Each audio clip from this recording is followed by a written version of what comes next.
tardes. Buenas Juan tardes. Carlos. Buenas tardes, Juan Carlos.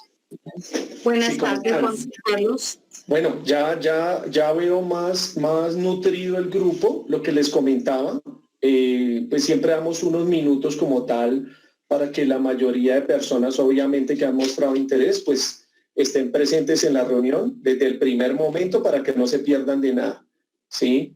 Entonces, como tal, hay varias personas que están llegando del trabajo y bueno, en el transcurso de la reunión se conectarán. Bueno, entonces primero que todo, pues saludarlos, felicitarlos por aprovechar esta oportunidad. Obviamente la idea es que, como les decía hace unos minutos, le podamos sacar el mayor provecho posible, ¿sí? La dinámica básicamente es muy sencilla, tiene que ver, en este caso, con una presentación como tal de las personas organizadoras. Luego viene el desarrollo como tal del seminario, de la conferencia, ¿sí? Y al finalizar, las inquietudes, preguntas, sugerencias que tengamos, ¿sí? Las anotamos y ordenadamente vamos a dar paso para que cada quien pueda, en este caso, los que alcancemos, ojalá la mayoría, puedan tener claridad, tener en cuenta, muy en cuenta la participación de todos. ¿Para qué? Pues obviamente para que no repitamos como tal las mismas preguntas, ¿sí? Entonces, pues se trata básicamente de eso, que hagamos claridad, que obviamente una persona que sabe mucho del tema, pues obviamente nos ilustre, nos guíe, nos dé tips, en este caso importantes, en un tema tan importante como es el tema de la facturación digital, electrónica, que obviamente tiene unas fechas de vencimiento y tiene, pues, digamos, su respectivo manejo. Entonces, para quienes no me conocen, mi nombre es Juan Carlos Perafán. En este caso, vivo en la localidad de Engativá y obviamente aquí hago gestión en múltiples temas. Obviamente quienes hacen parte en este momento de este grupo, obviamente llegaron por la invitación que organicé junto con Juliana Mejía y Solange Maldonado, ¿vale? Que en este caso, y la intervención del doctor Carlos García, que es en este caso quien va a ser nuestro expositor, quien nos va a dar toda la información pertinente y alusiva como tal a el tema para el cual hoy fueron invitados. Entonces, pues nada, ya siendo las 6:14, vamos a dar inicio. Ya tenemos 57 personas conectadas. Los demás, pues poco a poco se irán agregando. Y en este caso le doy el paso como tal a Juliana Mejía y a Solange Maldonado, que fueron con las personas que organizamos este evento del día de hoy. ¿Listo? Paralelo a esto, también tengan en cuenta, este es, digamos, un abrebocas, este es, digamos, un seminario que nos va a dar claridad, que nos va a dar más elementos de juicio para que podamos, en este caso, tomar las determinaciones del caso que tengamos con respecto a la facturación electrónica. ¿Listo? Entonces, bienvenidos, bienvenidas y pues al máximo vamos a sacarle todo el provecho del mundo. ¿Listo?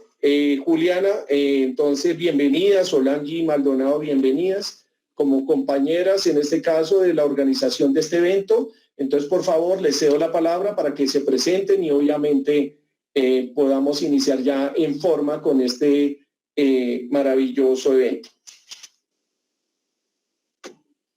Buenas tardes para todos. Muchas gracias, señor Juan Carlos, por la invitación, por toda la gestión realizada. Buenas tardes para todos. Mi nombre es Solange Maldonado. En la tarde de hoy vamos a tener un seminario de facturación electrónica con toda la información general que ustedes deben tener clara. Esperamos sea pues de mucho provecho para todos.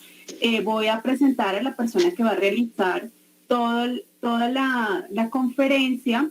Es Carlos García. Él es administrador de empresa, gerente comercial de The Factory S.A., proveedor tecnológico autorizado por la DIAN y con más de 10 años de experiencia en desarrollo de proyectos tecnológicos. Es una persona con muchísimo conocimiento y que sabe mucho del tema de electrónica en Colombia, y no solamente en Colombia, sino con experiencia en otros países. Esperemos este sea un espacio muy enriquecedor para agradecemos por favor silenciar sus micrófonos, bloquear sus cámaras para que mejore la comunicación. Muchísimas gracias a todos por su tiempo, por brindarse ese espacio para ustedes mismos en el que se pueden enriquecer en conocimiento. Ir dejando sus preguntas en el chat y al final iremos desarrollando una a una. Gracias a todos y súper bienvenidos. Y doy la entrada a Carlos. Carlos, por favor. Solange, muy buenas noches. Buenas noches a todos. ¿Cómo están?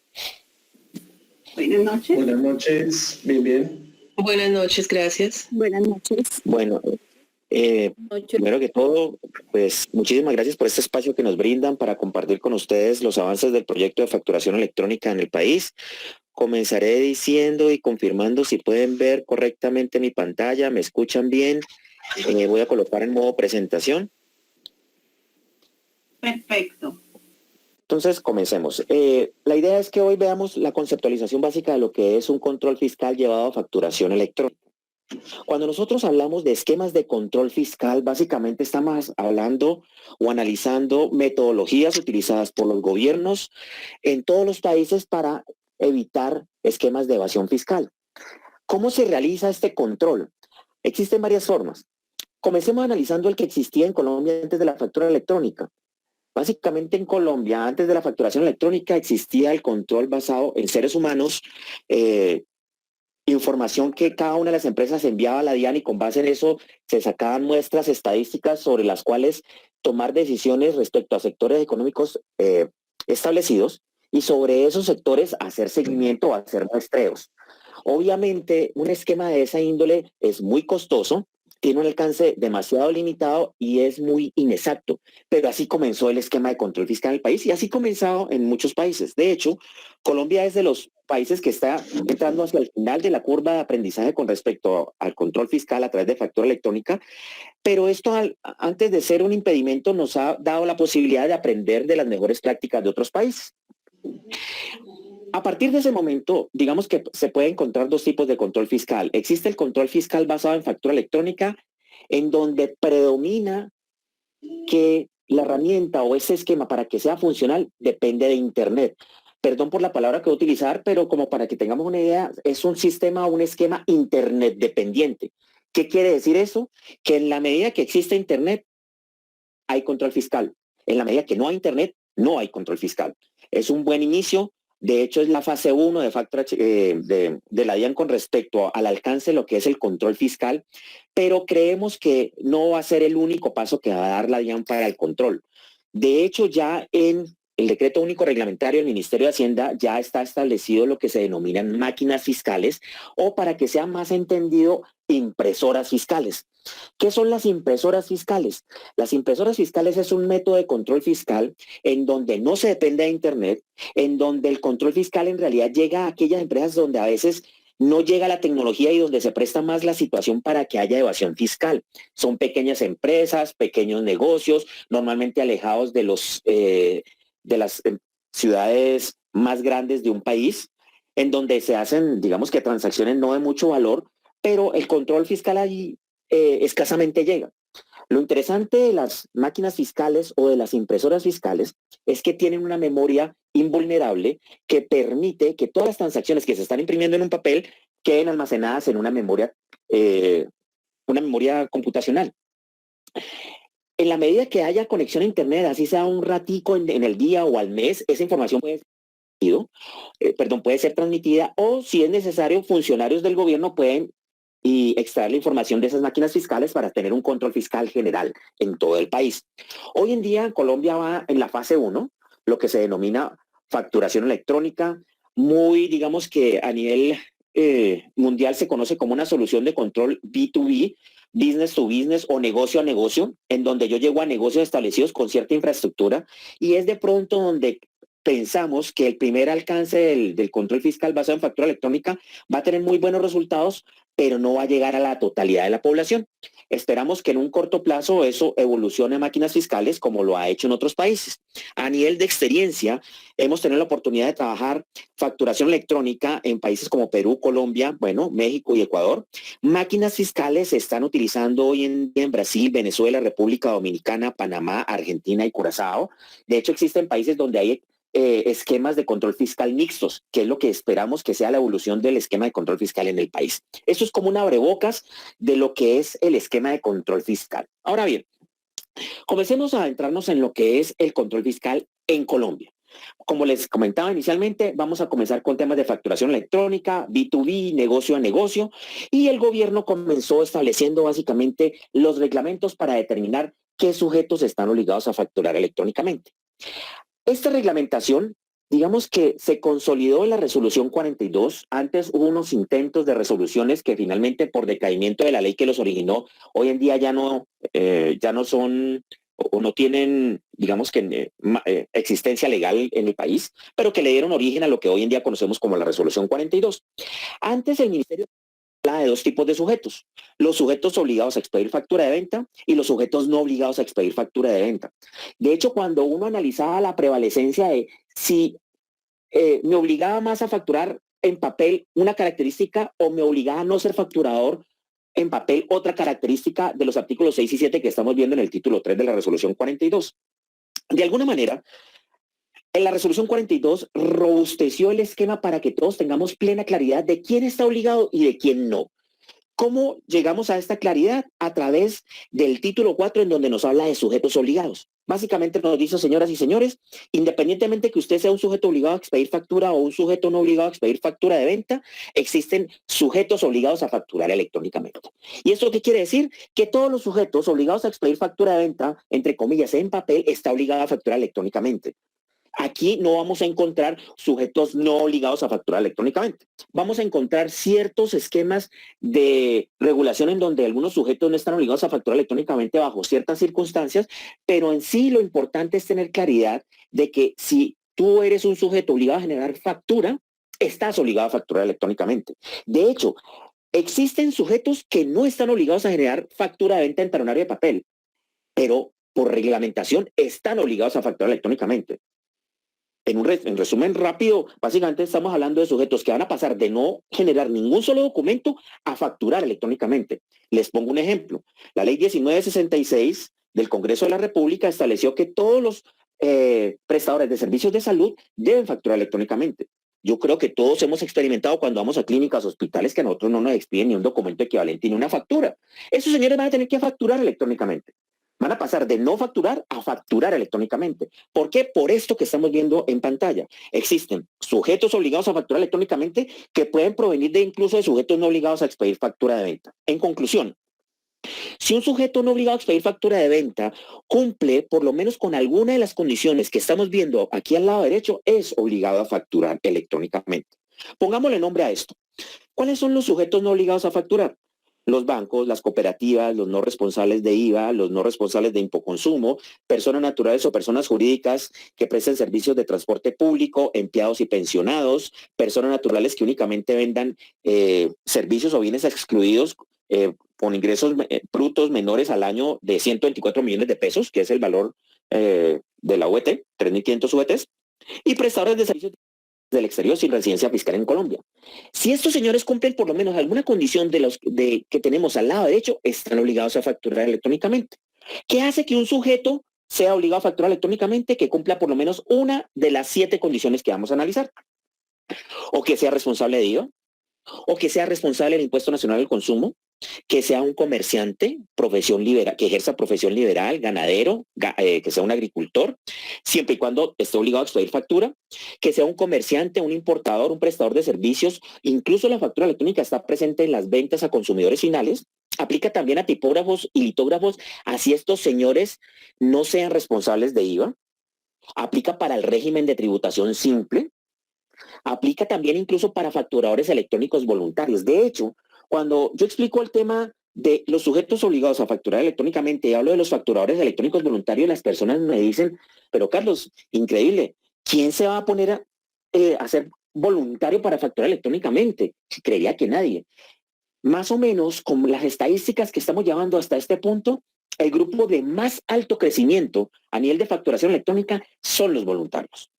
Los voluntarios han visto que la factura electrónica es un elemento que les da competitividad a nivel comercial, que les da presencia a nivel de mercado. De hecho, los hace dueños de su destino. Vamos a analizar el tema más en detalle de estos sujetos que están comenzando a facturar electrónicamente sin ser obligados de manera voluntaria. Porque tarde que temprano se espera que la gran mayoría de los sujetos que generan ingresos distintos a los que le genera una relación laboral van a terminar facturando electrónicamente. Como les comentaba, dentro de la resolución 42 se incluyen los voluntarios. Dentro de los facturadores electrónicos, cuando tú tomas la decisión de ser un facturador electrónico voluntario, automáticamente te vuelves un facturador electrónico obligado. Tienes la obligación de cumplir la normatividad que vamos a ver a continuación en los plazos establecidos y con el alcance de acciones que eso conlleva directamente con el ente fiscal, que es la DIAN. Analicemos un poco la evolución de lo que ha sido el esquema de obligatoriedad a nivel de sujetos en el país. Comencemos con la resolución 20 del año 2019.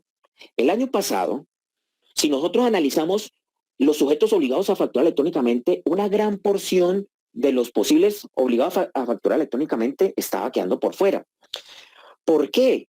Porque si ustedes analizan la diferencia entre los 5 tipos de sujetos obligados a facturar electrónicamente en el año 2019 versus los 6 tipos de sujetos obligados a facturar electrónicamente ya en este año, encontramos una caracterización nueva.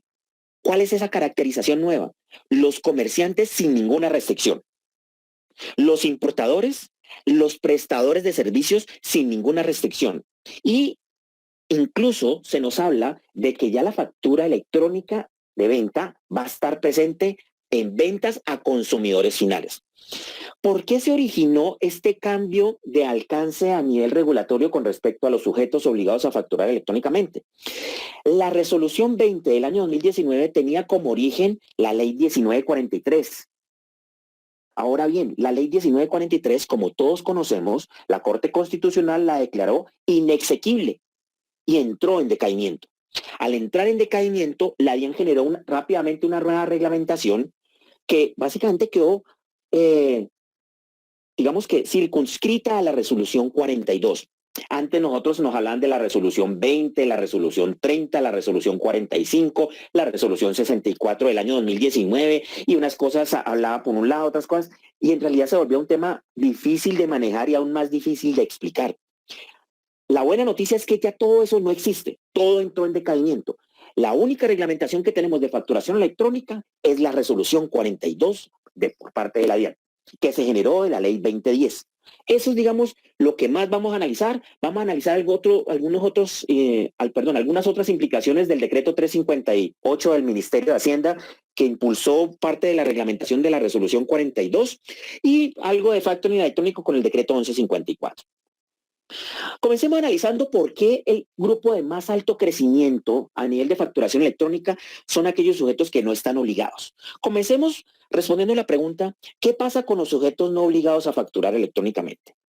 Algo que la DIAN, incluso cuando nosotros hacemos estas presentaciones y las hablamos directamente con ellos, nos pidió, digamos, ser muy claros, es que las cuentas de cobro que para todos nosotros son tan normales, en realidad no son documentos equivalentes y no son documentos legales como tal. De hecho, en la resolución 42 se nos indica que los sujetos que estando en la obligación de facturar no facturen y los sujetos que estando en la obligación de facturar, aparte de no facturar, expidan documentos distintos a la factura de venta, tales como prefactura, cuenta de cobro, precuenta o similares, serán objeto de la sanción de clausura o cierre del establecimiento con base en lo que está en el estatuto tributario cuando tú no cumples con tu obligación formal de no facturar, que en este caso sería tu obligación formal de no facturar electrónicamente. Cuando nosotros comenzamos con esta introducción, las personas nos dicen, bueno, Carlos, pare un momentico ahí. O sea, chéverísimo que la DIAN diga que las cuentas de cobro son ilegales, que no existen, pero eso es como tratar de tapar el sol con un dedo. Uno sale a la calle y se encuentra con que las cuentas de cobro van y vienen. ¿Cómo es que usted me dice en este momento que eso no tiene un sustento legal, que eso no existe, que eso es ilegal? O sea, explíqueme un poco más. Entonces, para analizar de dónde se generaron los esquemas de facturación o los esquemas de formalización de los ingresos de los sujetos no obligados a facturar, debemos remitirnos al primer intento de reglamentación de los documentos equivalentes en el país. Básicamente les estoy hablando del Decreto Único Reglamentario, más conocido como el Decreto 1625 del año 2016. En este decreto único reglamentario, que entre otras es compilatorio, y es decir, todo el tiempo se están agregando artículos o se están derogando artículos, porque es un decreto, es el decreto único reglamentario que maneja todos los esquemas tributarios y de facturación en el país. Comenzó este decreto con 29 documentos equivalentes para todos los gustos, tamaños y sabores. Si tú necesitabas un documento equivalente para pensiones de colegio, ahí lo tienes. Tienes un documento de seguro, ahí lo tienes. El tema es que esos 29 documentos equivalentes se volvieron inmanejables, hoy en día nada más quedan 12, pero de esos 29 documentos equivalentes simplemente nos vamos a enfocar en 2. El primero que vamos a analizar es el documento equivalente expedido por no responsables de impuesto y que a su vez cumplan con la condición de no ser contribuyentes del impuesto de renta, lo que antes se denominaba el régimen simplificado, que para la ley 2010 se llama el régimen de no responsabilidad de impuesto. Resulta que cuando las personas hablaban de expedir documentos por parte de sujetos no responsables de IVA, que a su vez no eran contribuyentes del impuesto a la renta, fue de alguna manera bautizado como cuenta de cobro. Lo que pasa es que pocas personas saben de dónde se originó la cuenta de cobro, pocas personas saben por qué lo están utilizando, pero de un momento a otro todos comenzamos a recibir, emitir cuentas de cobro. El espíritu de una cuenta de cobro en realidad sí es un documento legal, sí es un documento reglamentado, entre otras, al ser un documento reglamentado o documento equivalente, pues cumple con lo establecido en el artículo 771 del Estatuto Tributario, en donde te dice que todos los documentos equivalentes con que cumplan 4 requisitos básicos me sirven como documento de crédito fiscal y me sirven para deducción de costos, gastos e impuestos descontables a ningún. Uno de estos documentos, precisamente este, fue el que las personas a nivel de mercado lo bautizaron como cuenta de cobro. Adicional a esta cuenta de cobro, también existía en el primer decreto único reglamentario de los 29 documentos equivalentes que les hablo, el documento equivalente en adquisiciones efectuadas por responsables del régimen común, eso ya no existe, a personas naturales del régimen simplificado, tampoco existe. Si lo traducimos a la ley 2010 sería documento equivalente en adquisiciones efectuadas por responsables de impuesto a personas naturales no responsables de impuesto. Nuevamente, este tipo de documento, como es tan largo, el mercado lo bautizó como una especie de autofactura. Yo cuando voy a generar transacciones con un obligado, con una persona no responsable de impuesto, pues yo me puedo generar una autofactura. Ahora, yo creo que en este punto, si les hago la pregunta a todos, ¿cuál fue finalmente el documento que más se comenzó a utilizar, más ampliamente fue aceptado? Creo que podemos llegar a la conclusión que más del 95% de las transacciones con no obligados a facturar o personas que no quisieran facturar fue básicamente la cuenta de cobro. Pero siempre, y quiero que tengamos esta conceptualización, siempre en reglamentación, bueno, por lo menos desde el 2016, ha existido la autofactura. Hoy en día la autofactura tiene un nombre distinto, ya no es un documento equivalente, es un documento soporte, pero es importante conocer los orígenes de los dos documentos que servían para hacer transacciones con sujetos no obligados a facturar. ¿Ok? Ahora bien, ¿cuál era la reglamentación de estos documentos antes del decreto 358 del Ministerio de Hacienda, que reemplazó todo el capítulo 4 del DUR con respecto a los esquemas de facturación? Los requisitos de esa cuenta de cobro, o perdón por la palabra que utilizar, de esa mal llamada cuenta de cobro, básicamente era que ese documento debía tener una numeración consecutiva, una descripción específica o genérica de bienes o servicios, una fecha y un valor.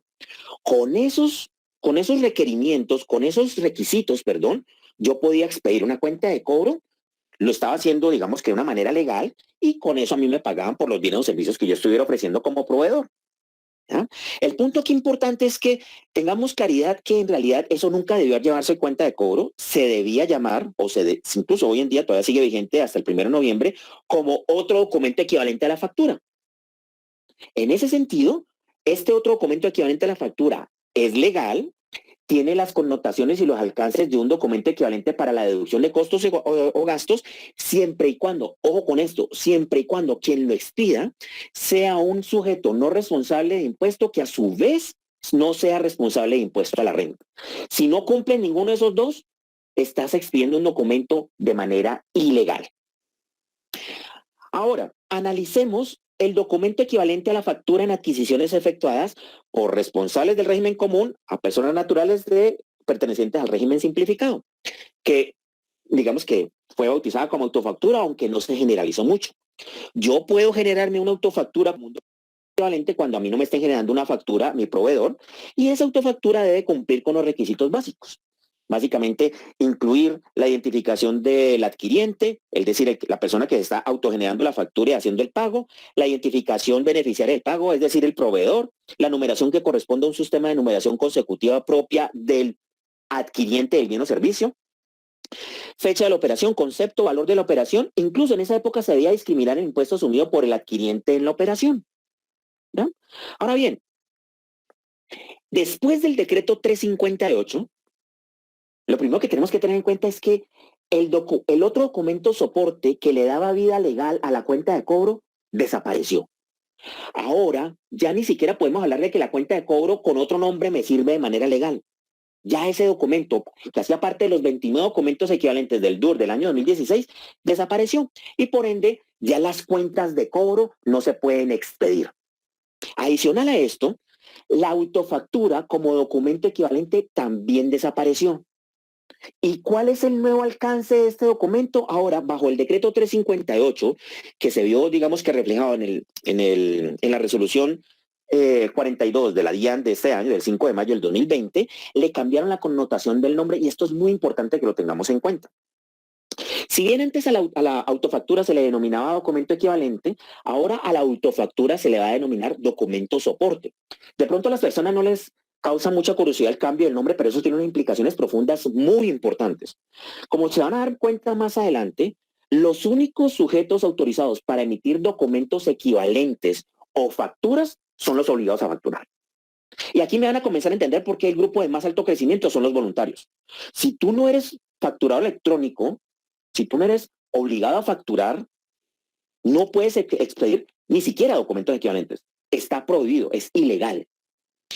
Lo único que tú puedes expedir es documento soporte, porque el documento de soporte no es un documento equivalente, pero solamente lo puedes expedir si tú no eres obligado a facturar para hacerle compras a otro no obligado a facturar. Y entre no obligados a facturar se expiden documentos soportes para llevar, digamos que de una manera legal, esas erogaciones a sus contabilidades. Pero cuando tú estás haciendo negocios con un obligado a facturar, ese obligado a facturar ya no te va a recibir una autofactura, porque la autofactura se le genera él mismo. Y tú, como ya no tienes posibilidad de generar documentos con alcance de crédito fiscal, simplemente vas a dejar de ser dueño de tu destino. En ese sentido, estamos comenzando a entender por qué el grupo de más alto crecimiento a nivel de esquemas de facturación electrónica son los voluntarios. Condiciones de esta nueva autofactura. Esta nueva autofactura hoy en día se debe generar en papel, mientras la DIAN genera el formato VLXML para mandarlo de manera electrónica y que la DIAN haga la validación previa antes de generar, digamos que este documento para llevarlo a mis esquemas contables. En papel, ¿qué debe incluir? Este documento debe estar denominado como documento soporte en adquisiciones efectuadas a no obligados a facturar. Debe incluir la fecha de operación correspondiente a la fecha de generación del documento. Debe incluir la identificación de quien presta el servicio, identificación del adquiriente, un consecutivo autorizado por la DIAN. Repito este punto para que lo tengamos claro. El documento soporte en adquisiciones realizadas a no obligados a facturar debe incluir un consecutivo autorizado por la DIAN. ¿Dónde lo consigo? Donde conseguimos todas las resoluciones de numeración, en el MUISCA. Mientras vamos, digamos que pasando a una plataforma que la DIAN está preparando para este esquema, lo conseguimos en el MUISCA. También debe incluir el valor total de la operación. Ahora bien, Si quien se está expidiendo la autofactura ya es un facturador electrónico, debe incluir su firma electrónica dentro del XML que la DIAN va a establecer. Esto va a ser reglamentado y puesto en marcha una vez la DIAN nos diga a todos en el país cuál va a ser la estructura tecnológica del VL que va a soportar este nuevo documento soporte. Pregunta que nos hacen constantemente, ¿hasta cuándo puedo utilizar los otros documentos equivalentes? Es decir, aparte de esos documentos equivalentes que analizamos, existen hoy en día 29 documentos equivalentes, que la resolución, perdón, que el decreto 358 los estamos viendo solamente 12. Esos documentos como la cuenta de cobro, ¿hasta cuándo lo puedo utilizar? Lo que nos dice la resolución 42 de la DIAN es que en el momento en que tú ya seas facturador electrónico, que tú ya tengas la obligación de ser facturador electrónico o te vuelvas voluntario, hasta ese punto puedes generar los documentos equivalentes. Y aterricémoslo un poco más a la realidad. Hasta esa fecha es que si tú estabas emitiendo cuentas de cobro, vas a poder seguir emitiendo cuentas de cobro. Ya a partir de ese momento no lo vas a poder hacer. Preguntas frecuentes que nos hacen con respecto a la cuenta de cobro. A ver, yo soy un sujeto que no estoy obligado a facturar y por ende estoy emitiendo mis cuentas de cobro. De hecho, yo no soy responsable de impuestos ni tampoco soy responsable de impuesto de renta. Como nunca voy a tener la obligación de ser facturador electrónico porque, como lo vimos en la primera diapositiva, si yo no soy un sujeto obligado a facturar y no cumplo con nada de las condiciones del artículo 8 de la resolución 42, pues no estoy obligado a facturar electrónicamente. Es decir, yo puedo seguir emitiendo mis cuentas de cobro hasta el 2030 si lo quisiera. La respuesta es no. Digamos que adicionalmente a la fecha que le aplique a los facturadores electrónicos para iniciar a facturar electrónicamente, si tú no eres un facturador electrónico, la fecha máxima que vas a tener para seguir utilizando cualquiera de los 29 documentos equivalentes antiguos va a ser el 1 de noviembre del 2020. Es decir, más o menos dentro de 25 días. ¿Por qué el 1 de noviembre?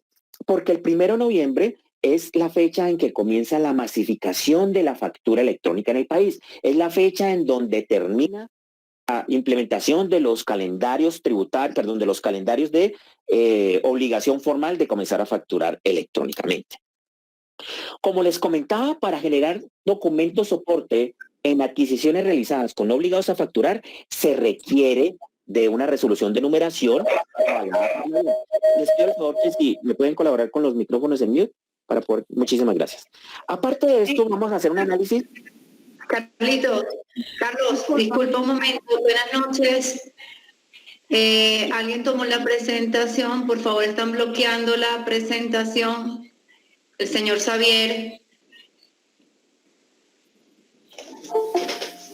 Xavier, sí modificó algo. Ya la retomamos.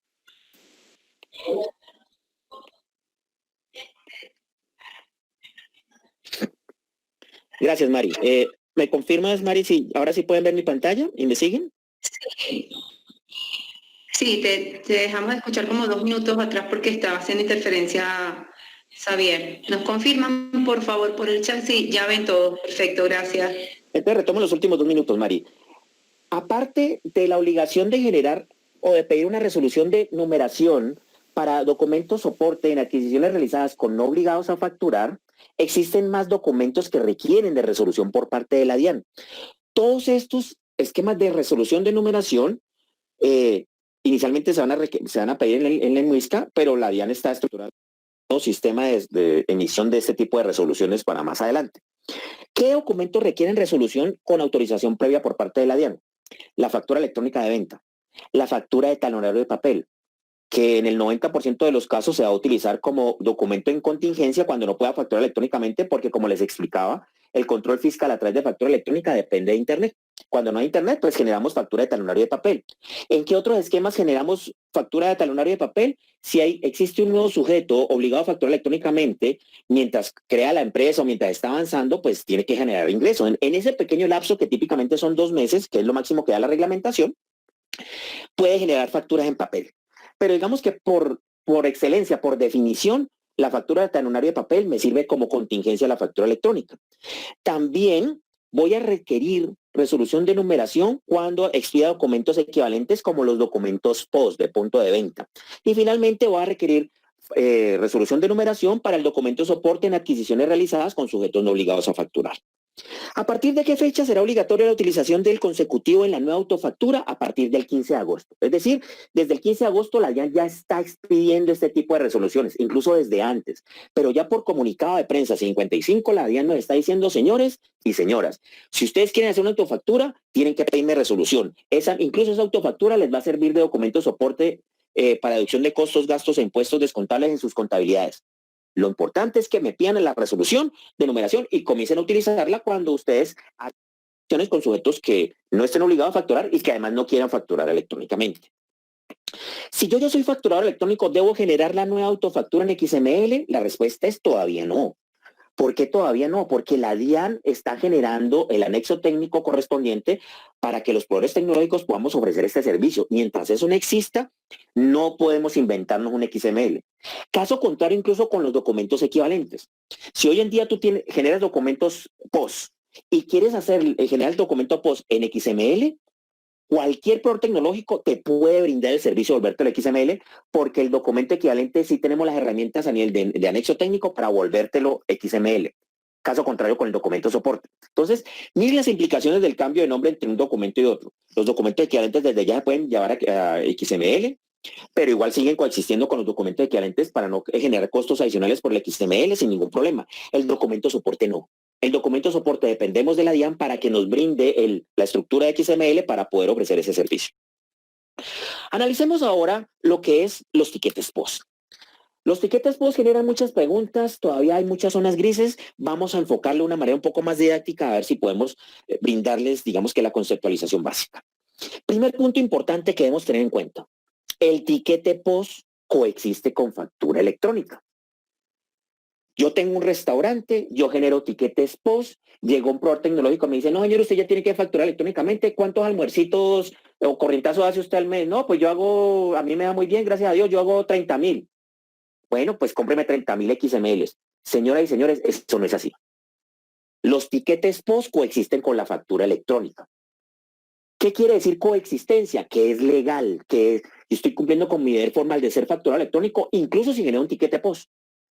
Entonces, si yo expido tiquetes POS, ¿para qué me sirve la factura electrónica? La factura electrónica me sirve cuando tengo un comensal que me dice, mire, yo en este almuerzo y estoy invitando a estas personas porque acabo de cerrar un negocio en mi empresa y voy a llevar esta erogación de dinero a mi contabilidad. Necesito factura electrónica.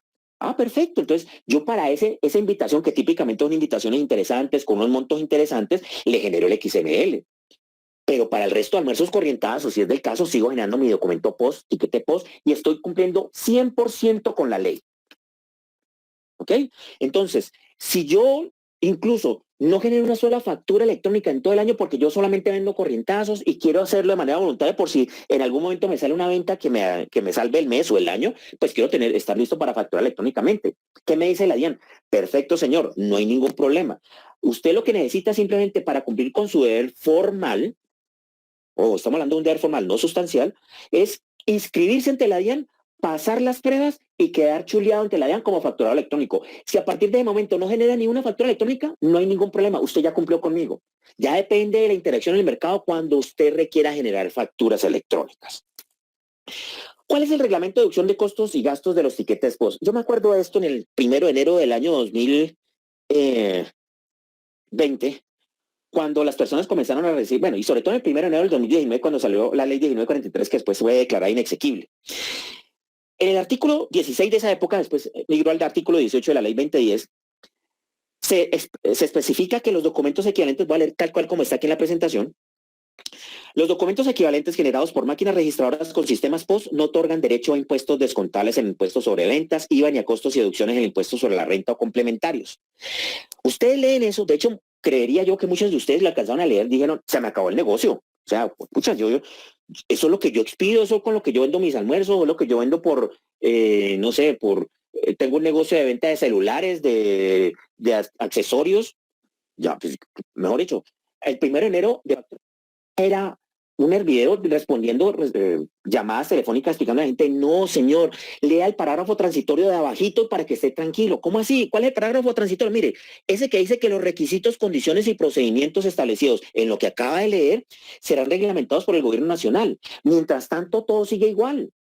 Uy, gracias por explicarme. porque la gente solamente leyó el primer párrafo y no leyó el parágrafo transitorio, que como su nombre lo indica es transitorio mientras se reglamenta.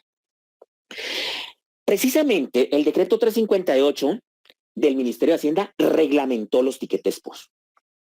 ¿Cómo lo reglamentó? Básicamente, sí, señor, yo no puedo ir en contravía de la ley.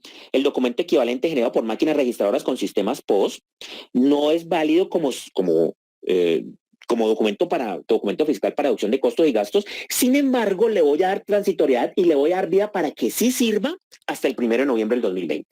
Nuevamente nos encontramos con la misma fecha, 1 de noviembre del 2020, que es la fecha en que se masifica la factura electrónica en el país.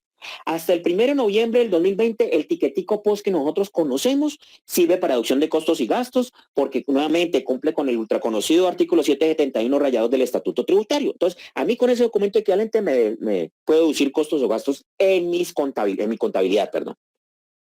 Después de eso, si ya llega un comensal que necesita formalizar su erogación de dinero a nivel contable, me va a pedir factura electrónica y solo para esos casos yo expido factura electrónica. Entonces, no tengo que tener 100.000 XML listos y precomprados para generar, digamos, que ese tipo de transacciones.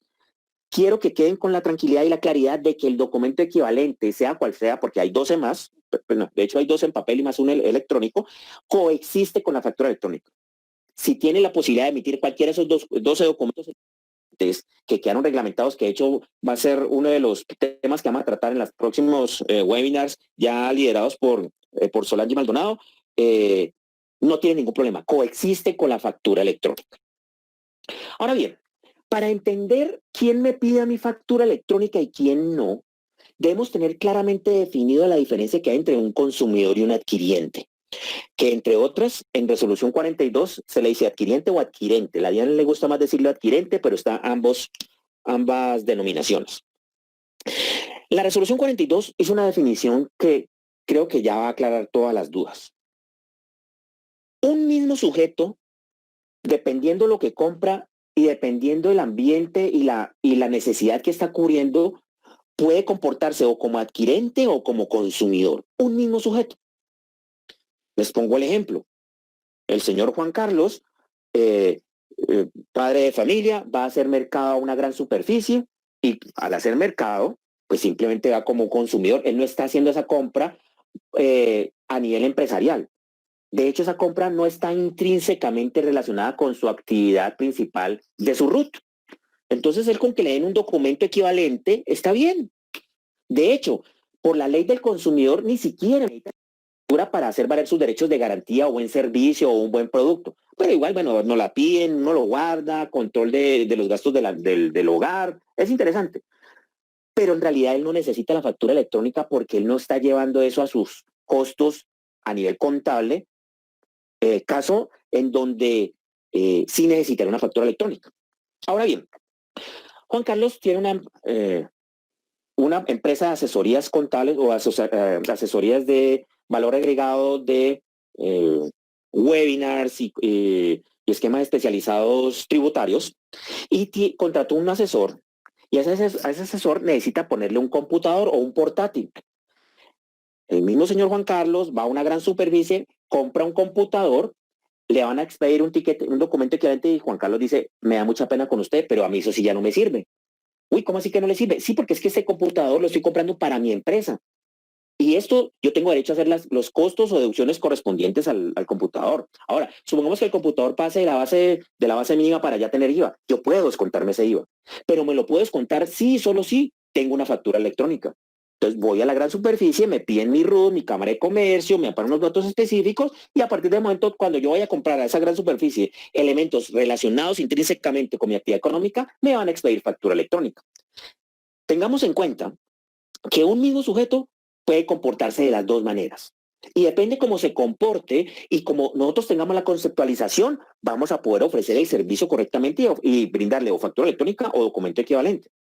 De hecho, hay personas que no están entendiendo bien la reglamentación y van a un supermercado, compran un bombón y piden una factura electrónica. Entonces, la explicación que hay que darle es que, señor, si usted quiere, si ese bombón está intrínsecamente relacionado con su actividad económica, pues deme los datos y analizamos el alcance. Pero normalmente un bombón hace parte de lo que es la compra de un consumidor final. Para esos casos usted no necesita factura electrónica. Esto es muy importante tenerlo en cuenta porque esto nos va a llevar a conceptualizaciones más adelante en la presentación para saber cómo interactuar con los distintos documentos. ¿Quiénes pueden emitir tiquetes POS? Como les decía anteriormente, solamente los sujetos obligados a facturar. Si usted está interesado en seguir emitiendo documentos POS y solamente emitir factura electrónica cuando alguien se lo solicite, y de hecho, tener la posibilidad de que alguien cuando le compre expedir la factura electrónica y que usted tenga más preponderancia en el mercado, es muy interesante que usted analice seriamente, si no está obligado a facturar, volverse voluntario. Porque tengamos en cuenta que dentro de los sujetos obligados a facturar se encuentran los sujetos que sin estar obligados a facturar lo hacen de manera obligatoria. La hacen de manera voluntaria y de esta manera se vuelven sujetos obligados a facturar y ya a partir de ese momento pueden generar tiquetes POS o facturación electrónica. Un punto importante a tener en cuenta con la evolución de los documentos POS que quiero también compartir con ustedes para que lo manejen de una manera correcta es que antes, en el decreto único reglamentario, antes del decreto 358, se permitía la coexistencia de facturas y tiquetes de máquina registradora. ¿Qué significa ese tipo de coexistencia? Que si alguien a mí me compra un celular y yo le expido un tiquete POS y a los 3 días se da cuenta esa persona que ese celular iba para alguien de la oficina y que está intrínsecamente relacionado con la actividad económica de quien lo compró, viene y me pide mi factura, pues yo no tengo ningún problema. Yo genero una factura en donde especifico en la factura que hace referencia al tiquete POS que yo ya le he entregado a esa persona. La ley determinaba que coexiste la misma, digamos que los dos documentos para una sola operación y por ende es un solo ingreso. Entonces, no había ningún problema. El punto es que ese artículo del decreto único reglamentario fue derogado por el decreto 358 del Ministerio de Hacienda. En ese sentido, ya no existe coexistencia entre facturas y tiquetes de máquinas registradoras. Es decir, tú haces una venta a través de utilizando un documento equivalente POS, debes preguntar si esa persona necesita factura o no. De hecho, este modelo viene pensado de países como México. No sé si alguno de ustedes ha tenido la oportunidad de ir a un restaurante en México. En México, sin ningún problema, cuando tú te sientas a la mesa, te dicen, señor, ¿con factura o sin factura? De una, cuando tú te sientas. Si tú dices con factura, te piden tus datos fiscales. Normalmente las personas llevan esos datos ya casi que listos en un papelito para que la gente simplemente los escanee y sepa cómo generarte la factura y te la envía a tu correo electrónico. Y si tú no dices nada, te genera un documento equivalente. Así va a ser la operación en el país. Tengan en cuenta que alguien que haya pedido documento equivalente y después tú le generes una factura electrónica, te va a generar a ti doble ingreso. Entonces vas a tener que reversar las transacciones que hagas en el tiquete POS. De hecho, eso también lo vamos a ver un poco más adelante. Pero es importante a nivel de evolución del documento POS que tengamos en cuenta estos requisitos para hacer un uso adecuado del mismo. Comencemos ahora a analizar lo que son calendarios de obligatoriedad de facturación electrónica. En la resolución 42 existen 3 calendarios. Me voy a enfocar en el uno que es el que todos conocemos. En próximos webinars vamos a hablar más en detenimiento de lo que son calendarios 3 y 2. Pero para que tengamos una conceptualización básica, el calendario 3 aplica a nuevos sujetos que adquieran la obligación después de que se genere la resolución 42. ¿Cuáles son estos sujetos? Una empresa que se creó el 10 de mayo del 2020, no se desgaste buscando calendario 2, no se desgaste buscando calendario 1. Usted simplemente tiene 2 meses a partir de que crea la empresa y que le aparece la obligatoriedad de facturación electrónica que puede llegar por varios medios. Bueno, digamos que eso lo explicamos en próximos webinars. Si no le aplica el calendario número 3, es decir, usted tiene una empresa que fue constituida antes del 5 de mayo del 2020, comienza a analizar el calendario 2. El calendario 2 no atiende a código SIU del RUT, sino que atiende a sectores específicos. Si usted es un gran contribuyente y viene de validación posterior, validación no previa, usted tiene una fecha que es el 15 de junio para comenzar a facturar electrónicamente. No importa que usted tenga el código SIU de lo que sea, prevalece el calendario 2. Perdón. Si usted es una entidad del Estado o prestadora de servicios públicos, tiene una fecha que es el 1 de octubre. Entonces, aprovecho y les comento, las entidades del Estado tuvieron una prórroga de un mes adicional con base en una resolución expedida por la DIAN en días pasados. Ya tienen hasta el 1 de diciembre. Institución educativa brinda seguros o títulos de capitalización o es un notario. Los notarios son personas naturales, ojo con eso, no son personas jurídicas. Es una persona natural que su oficina es la notaría, pero por definición es una persona natural. Su fecha de inicio a facturar electrónicamente es 1 de octubre del 2020. Y si es una persona natural con ingresos brutos entre 124 millones de pesos y 440 millones de pesos aproximadamente anuales, su fecha es 1 de noviembre del 2020. Eso es Esos son los alcances o las fechas que no atienden código SIU. Tampoco vamos a detenernos mucho en eso, pero digamos que para que tengan una conceptualización general y básica.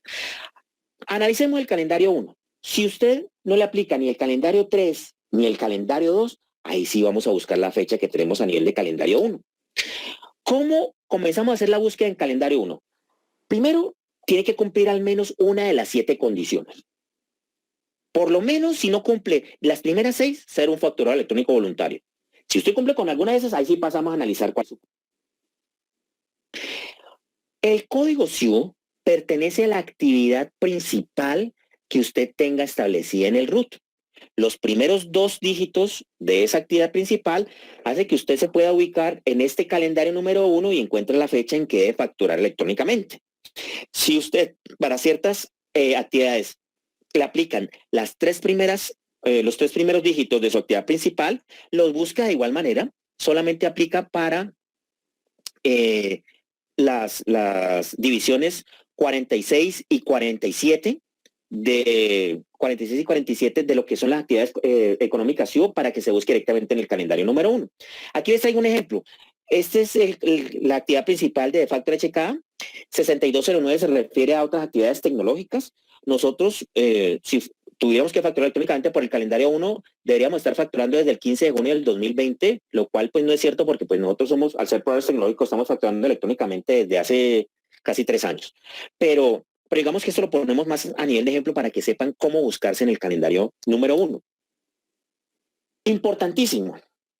La actividad económica principal que todos tenemos en el RUT debe ser el reflejo de aquella actividad que haya generado mayores valores de ingresos operacionales. De hecho, hay personas que dicen, no, bueno, ya digamos que no aplica porque el 1 de noviembre se masifica, pero decían, no, yo quiero colocar como actividad primaria la que antes era secundaria. Eso es ilegal. La resolución 139 del 2012, que de hecho se generó por un estudio que hizo el DANE con respecto a las actividades código SIU que se manejan a nivel internacional, dio, digamos que la organización que se maneja en Colombia, SIU Revisión 4, que aplica para Colombia, y en esa misma reglamentación se establece que la actividad principal debe ser aquella que genere mayores ingresos. Ahora bien, si por alguna razón su actividad económica principal no lo hace facturador electrónico obligado, pero su actividad secundaria sí lo obliga a ser facturador electrónico, le aplica entonces la actividad económica secundaria. ¿Y en qué fecha debe comenzar a facturar electrónicamente? En la fecha en que le aplica el código SIU de su actividad secundaria. Por eso les decía al inicio de esta presentación que veo muy complejo, muy difícil que personas que no devengan, digamos que todos sus ingresos de una relación eminentemente laboral o algunas pero muy específicas, no sean facturadores electrónicos. ¿Cómo ha sido la evolución general de este calendario número 1? Miren, el año pasado, antes del decaimiento de la ley 1943, la masificación de la factura electrónica tenía tiempo. Entonces, se estructuró un calendario largo de bastantes meses, en donde era básicamente un calendario balanceado, habían, digamos que poco a poco se iba a generar, no iba a haber mayores traumatismos, había un poquito más de código SIU hacia el final, pero en realidad no era mucho la diferencia. El punto es que ante la declaración de inexequibilidad de la Corte Constitucional, a la DIAN le tocó reconstruir todas las resoluciones y la reglamentación, y el primer intento que hizo con base en este calendario se formalizó a través de un proyecto de resolución, justo cuando estábamos comenzando la pandemia. En ese momento, digamos que lo que la DIAN dijo fue, voy a compactar un poco más el calendario porque ya no vamos a tener mucho tiempo, y mi estrategia es que al inicio del calendario salga el 49% de los códigos SIU que existen en la resolución 139. Hoy en día en Colombia existen 500 códigos SIU. De hecho, existen 499 más un código SIU que próximamente se va a habilitar por parte de la DIAN, que es el que va a aplicar para los pensionados. Pero digamos que en términos generales existen 500 códigos. De estos 500 códigos SIU, casi el 50% iban a salir los primeros 2 meses de ese calendario. Pero resulta que ante la demora de la pandemia, la masificación, el golpe que hubo a nivel de la economía, finalmente en la resolución 42 se generó un calendario súper compacto. Más compacto que los que veníamos analizando, con un punto importantísimo. que es que el 66% de los códigos SIU comienzan a facturar electrónicamente entre octubre y noviembre. Es decir, en este momento, proveedores tecnológicos como de Factor HK, estamos en tsunami. Ya nos faltan manos para recibir solicitudes y creemos que no somos los únicos. El mercado en sí ya se dio cuenta de que esto ya la masificación es el 1 de noviembre y a partir de esa fecha pues va a generarse toda la reglamentación que estamos analizando. Si de pronto todavía dentro del grupo de personas que nos está escuchando no han comenzado, es importante que lo analicen con calma, con frialdad y que lo hagan lo antes posible para que después no los coja el tiempo. Vamos a hacer una descripción rápida de los grupos que tenían que, los grupos o los sectores económicos que debían facturar electrónicamente dependiendo de sus fechas de obligatoriedad correspondientes a su grupo. En el grupo número 1, que debieron haber comenzado el 15 de junio, están incluidos los sectores de extracción de carbón, petróleo, gas y otros minerales, explotación de minas, edición de libros, periódicos y revistas, producción, distribución y exhibición de películas, telecomunicaciones, desarrollo de sistemas informáticos, mantenimiento de computadores, reparación de calzado y muebles, agencias de noticias, servicios de lavado y limpieza, peluquerías y fúnebres. En este grupo está más o menos el 11% de los códigos SIU, el 57 de 500 y es un poquito más del 10%. En el grupo número 2, que debía haber comenzado el 1 de julio del 2020, encontramos los sectores correspondientes a procesamiento de carne, pescado y frutas, elaboración de productos lácteos y productos de panadería, elaboración de comidas y alimentos para animales, trilla de café, destilación de bebidas alcohólicas, elaboración de bebidas no alcohólicas, confección de prendas de vestir, curtido y recurtido de cueros, fabricación y comercialización de calzado, comercio de productos farmacéuticos. Eso es más o menos el 13% de los códigos SIU salían el 1 de julio del 2020. En el grupo número 3, 4 de agosto del 2020, entran los sectores correspondientes a actividades de arquitectura, publicidad, fotografía, veterinaria, hospitales, clínicas, odontología y asistencia social. Eso es más o menos el 4% de los códigos SIU. En el grupo número 4, que debe haber comenzado hace un mes, el 1 de septiembre del 2020, encontramos los sectores correspondientes a actividades jurídicas, contabilidad, seguridad social, comercio de productos alimenticios, bebidas y tabacos, leche, huevos, carne, pescado, combustibles, textiles, comercialización en puestos de venta móviles. Más o menos el 6% de los códigos SIU debieron haber comenzado el 1 de septiembre del 2020. En el grupo número 5 encontramos para el 1 de octubre los siguientes sectores. Perdón. Fabricación de productos de madera, papel, cartón, abonos, caucho, plaguicidas, pinturas, jabones, productos farmacéuticos, llantas, cemento, productos metálicos, armas, computadoras, motores, aparatos de uso doméstico, equipos de oficina, maquinarias agropecuarias, vehículos, barcos, muebles, actividades de impresión, comercialización de energía eléctrica, bancos, seguros y educación. Más o menos unos 172 códigos SIU que representan el 34% del total. En el grupo número 6 ahora encontramos para el 1 de noviembre, los que siguen ya dentro de 26 días, siguen los sectores correspondientes a cultivos, cría de ganado, caza, silvicultura, pesca, comercio de vehículos, comercio al por mayor, tanto de computadores como de equipos agropecuarios, equipos de telecomunicaciones, productos químicos, alquiler de vehículos, agencias de empleo, seguridad privada, parques de atracciones, espectáculos musicales en vivo. Más o menos son 100 códigos SIU que corresponden a este grupo, esto es un 20% del total. También el 1 de noviembre encontramos los sectores correspondientes a construcción, transporte de pasajeros y carga, transporte aéreo de pasajeros y carga, almacenamiento y depósito, puertos y aeropuertos, actividades postales, hoteles, centros vacacionales, expendio de comidas preparadas, restaurantes, expendio de bebidas alcohólicas, bares para el consumo dentro del establecimiento, más o menos el 10% más lo que teníamos para el otro grupo, hacen parte de este grupo. Y finalmente en el grupo 8, el 1 de noviembre del 2020, también salen los sectores relacionados con actividades de hogares individuales como empleadores de servicio doméstico, actividades no diferenciadas de hogares individuales como productores de bienes para uso propio, actividades de organizaciones extraterritoriales, asalariados, personas naturales sin actividad económica, personas naturales subsidiadas por terceros, rentistas de capital y pensionados. ¿Por qué aparecen aquí personas naturales, asalariados o pensionados? Porque como les digo, de pronto su actividad económica principal es ser pensionado, pero si tiene una actividad secundaria que los hagan, supongamos, comerciantes, ya vemos que los comerciantes están obligados a facturar. Entonces, está hablando del 66% de los códigos SIU que deben comenzar a facturar electrónicamente a partir del 1 de noviembre del 2020 para lograr la masificación casi que total de los obligados a facturar electrónicamente en el país. Sanciones. No se cumple, tú como sujeto no cumples con tu obligación de facturar electrónicamente. Si tú como una fecha para comenzar y no cumples con esa fecha, te puedes o te expones a la sanción de cierre de establecimiento o clausura de establecimiento estipulada en el estatuto tributario. ¿Por qué aplica esto? Porque no estás cumpliendo con tu deber formal de ser facturador. De hecho, esta misma sanción aplica para cuando tú eres obligado a facturar en papel y no lo haces. ¿Cuáles son los sistemas de facturación legales en el país? La factura de venta y los documentos equivalentes.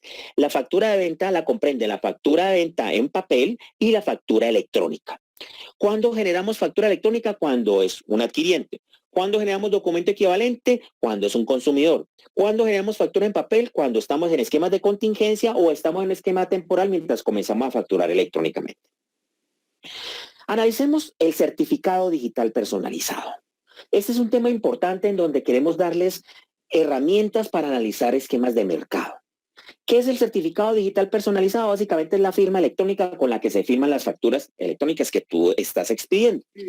El punto aquí, gracias, es que existen opciones en el mercado para utilizar certificados digitales prestados por proveedor tecnológico. De hecho, está reglamentado. Nuestra intención es explicarles o darles un vistazo general de cómo ha sido la evolución y las implicaciones que esto tiene. Miren. Les pido el favor si pueden colocar el micrófono. Gracias. Todo comenzó, digamos que la facturación electrónica en el país se divide en historia y prehistoria. La prehistoria, básicamente el decreto 1929 del año 2007, archivos planos, bueno, digamos que ese fue un buen primer inicio. Pero cuando ya hablamos de la historia, hablamos del decreto 2242 del año 2015. En el año 2015, la reglamentación de este decreto por parte incluso del Ministerio de Hacienda, no por parte de la DIAN, indicaba que la firma digital podría pertenecer a tres tipos de sujetos: al obligado a facturar electrónicamente, a los sujetos autorizados o al del proveedor tecnológico. Pues con base en esto, muchos proveedores tecnológicos comenzaron a prestar su certificado digital, pues porque obviamente es menos costoso. Y así muchas personas comenzaron a hacerlo, pero siempre ha tenido un esquema de inseguridad bastante importante que lo vamos a analizar más adelante. En la resolución 30, el año pasado, que después cayó en decaimiento, ya comenzaron a hablar en la resolución de que en la factura electrónica se debe incluir la firma digital del facturador electrónico. Entonces, como eso no estaba muy claro, las personas o los proveedores tecnológicos que buscaban esquemas para seguir prestando el certificado digital se apalancaron en la reglamentación vigente de intermediarios en la elaboración de facturas que les permitían seguir prestando su certificado digital. Bajo este esquema, aunque la firma digital personalizada se volvió un requisito de la factura electrónica, muchos proveedores tecnológicos buscaron por temas de precios seguir prestando su propio certificado digital.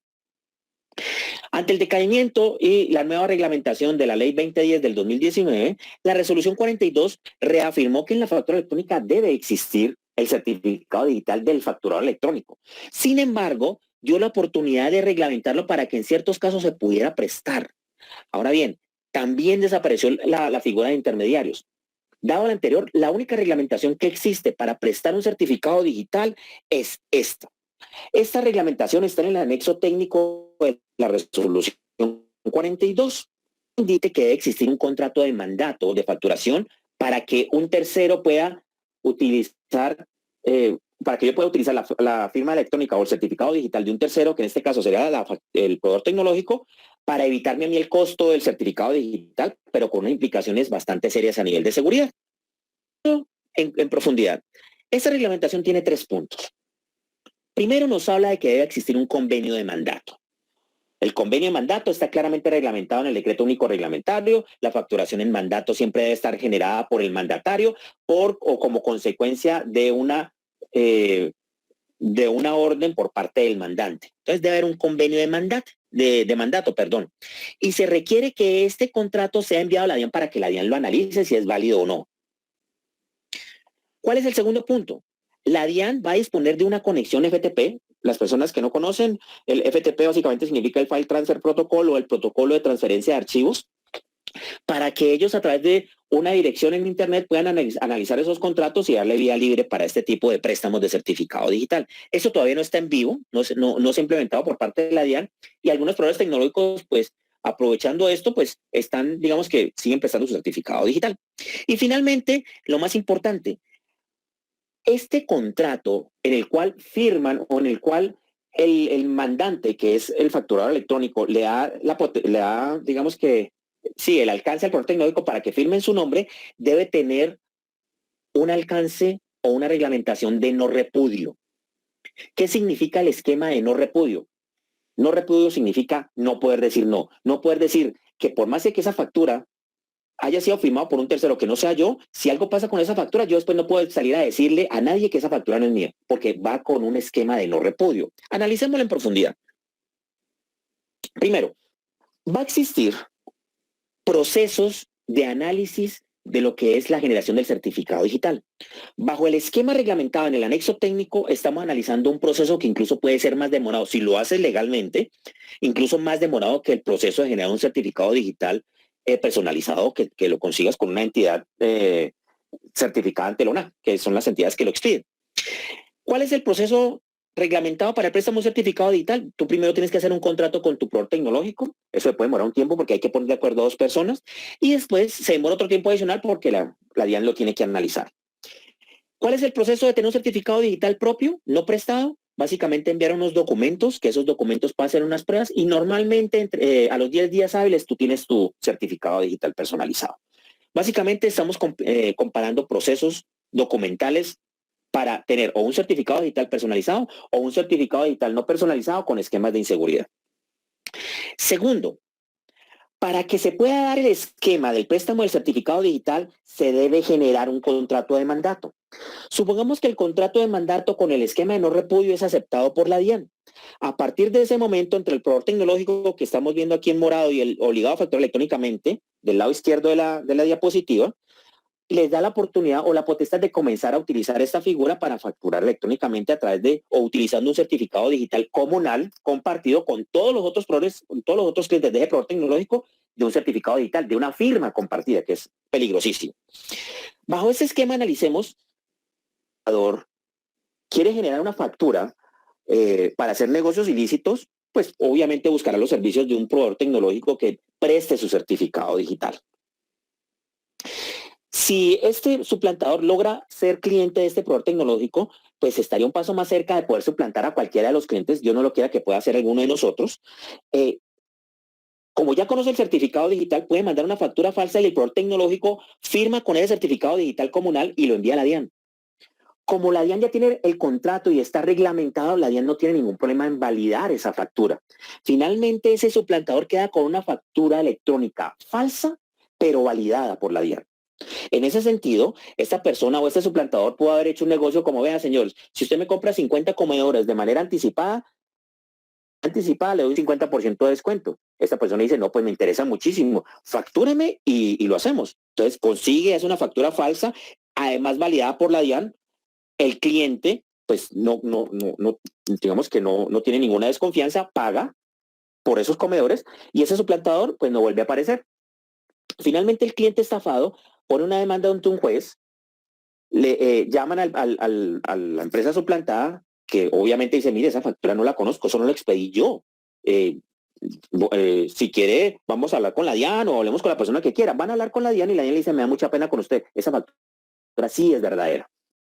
En donde usted, por ahorrarse un dinero, tiene una implicación de que no puede ser repudiada y por lo tanto usted tiene que responder por las implicaciones de esa factura falsa. Esos son algunos de los alcances de no tener un certificado digital personalizado. Ahondemos un poco en este punto. Miren, las dos barreras que tiene un facturado electrónico para no ser suplantado básicamente son dos. Primero, el certificado digital personalizado y segundo, la clave técnica. ¿Qué es la clave técnica? La clave que nos genera la DIAN cada vez que nosotros solicitamos resoluciones de numeración para facturar electrónicamente. Esa solamente la conocemos nosotros. Cuando nosotros quitamos una de las dos barreras, estamos expuestos un 50% o tenemos un 50% más de posibilidades de ser suplantados. porque estamos dejando o estamos firmando nuestras facturas con un certificado digital que está siendo utilizado por nosotros y por todo el resto de clientes de ese proveedor tecnológico que presta su certificado digital. Analicemos ahora las implicaciones de una facturación, de un contrato de mandato. ¿Listo? Un punto importante que tiene la reglamentación de la facturación en mandato es que las facturas en mandato ya no son tuyas. No eres dueño de tu destino. Esas facturas en realidad le pertenecen es al mandatario. Ahora, si tú quieres hacer deducción de costos, gastos o impuestos de esas facturas que estás enviando a través de un mandatario, debes esperar a que ese mandatario te expida una certificación firmada por por revisor fiscal o contador, según aplique, para que tú puedas llevar eso a tus costos o gastos. Cambiando la relación de un proveedor tecnológico, una relación de servicios tecnológicos por una relación comercial. Y eso tiene unas implicaciones, tiene costos, tiene personas en la mitad que debes tener en cuenta. Adicionalmente, el XML de una facturación en mandato debe diferenciar las transacciones del mandatario de las del mandante, que al hacer ese tipo de transacciones o a través de un XML, la DIAN puede analizar que se está infringiendo la ley. Eso claramente está definido en los alcances de lo que son las reglamentaciones de las facturas en mandato. No nos vayamos muy atrás. O a la factura electrónica. Cuando tú generas una factura en mandato en papel, tú tienes que determinar cuáles son transacciones que te generan ingresos a ti y cuáles son las transacciones que le generan ingresos a un tercero o al mandante que te está haciendo hacer esa factura. Finalmente llegamos a un esquema de análisis de precios. Con esto vamos a finalizar esta primera presentación de conceptos generales. Un punto a tener en cuenta con los precios de mercado es que los servicios de facturación electrónica deben tener IVA. Tener IVA.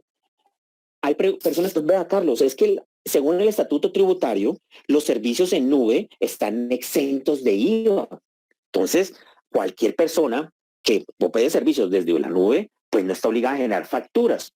Resulta que el concepto de la DIAN del 25 de agosto del 2017 ya reglamentó qué servicios en nube tienen IVA y cuáles no. De hecho, está apalancada en un concepto, en una resolución del Ministerio de Tecnologías de la Información, en donde nos indica que para que un servicio en la nube no cobre IVA, debe cumplir con 5 características: un modo de operación, un esquema de implementación y una reglamentación que debe cumplir este proveedor directamente con MINTIC. Una de las más importantes es que este servicio debe ser autogestionado, es decir, que sin intervención humana yo pueda tener acceso a más a más memoria dentro de los servidores, a más velocidad, a más capacidad de disco duro. Y eso por definición no se cumple en facturación electrónica. De hecho, hay 4 condiciones